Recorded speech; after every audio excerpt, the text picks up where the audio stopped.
Vamos a comenzar esta segunda parte del año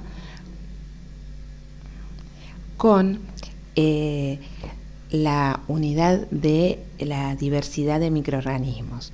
¿Se acuerdan que en esta unidad que ya empezamos a desarrollar durante la primera parte del año, hacía referencia a qué son los microorganismos, cómo se pueden medir, cómo se denomina la unidad de medida que se utiliza?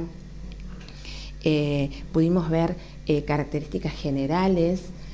Una de ellas, ¿se acuerdan que era que son seres vivos que no se ven a simple vista? Se necesita utilizar un instrumento para ello, que es el microscopio. Estuvimos viendo diferentes características, pero un tema que nos quedó pendiente es cuál es la clasificación actual de los microorganismos, ¿sí?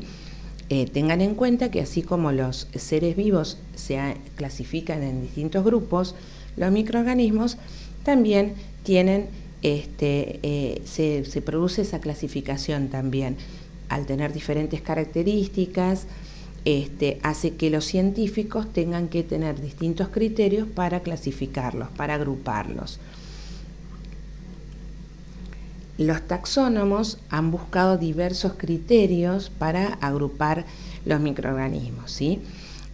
Vamos a recordar lo que quiere decir taxónomos. El taxónomo es un científico. Son los científicos que se encargan de ordenar y de clasificar los seres vivos. Ustedes se acuerdan que cuando dimos la unidad de seres vivos, estuvimos viendo que los científicos a lo largo de la historia han tenido distintos criterios para agrupar a los seres vivos. ¿Se acuerdan que por tamaño, por la forma de su cuerpo, etcétera? En el caso de los microorganismos pasa lo mismo. Vamos a ir viendo cada uno de estos grupos de esta clasificación actual. Tenemos el grupo de los protistas, que a su vez se subdividen en el grupo de los protozoos y de las algas microscópicas. Después tenemos las bacterias y los hongos microscópicos. Vamos a ver de manera sintética las características principales. En el caso de los protozoos, pueden ser ovalados, alargados, irregulares en su forma, habitan en el agua o en lugares húmedos, se alimentan de otros seres vivos más pequeños. Algunos son parásitos, es decir, que si hablamos de esta característica, quiere decir que son seres vivos que viven dentro de otros seres vivos, ¿sí? Después tenemos las algas microscópicas, que pueden ser esféricas, triangulares, que habitan ambientes acuáticos, fabrican su propio alimento, no se trasladan activamente, sino que son transportados por el agua.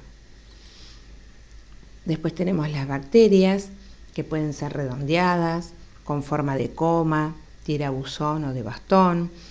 Habitan todos los ambientes, se alimentan de restos de seres vivos o fabrican su propio alimento. Y después tenemos los hongos microscópicos, que pueden ser ovalados, esféricos, habitan lugares húmedos, algunos son parásitos, se alimentan de seres vivos o de restos de seres vivos, no se trasladan activamente, sino que son transportados. Estas son brevemente algunas de las características de los seres vivos, es decir, dentro de los seres vivos, mejor dicho, de los microorganismos. Toda esta información la podemos encontrar en el libro de Biciencias un poco más desarrollada, ¿sí? Para poder tener un poquito más de información acerca de esta clasificación actual de los microorganismos, ¿sí? Van a poder consultar las páginas 164 y 165 del libro Biciencias.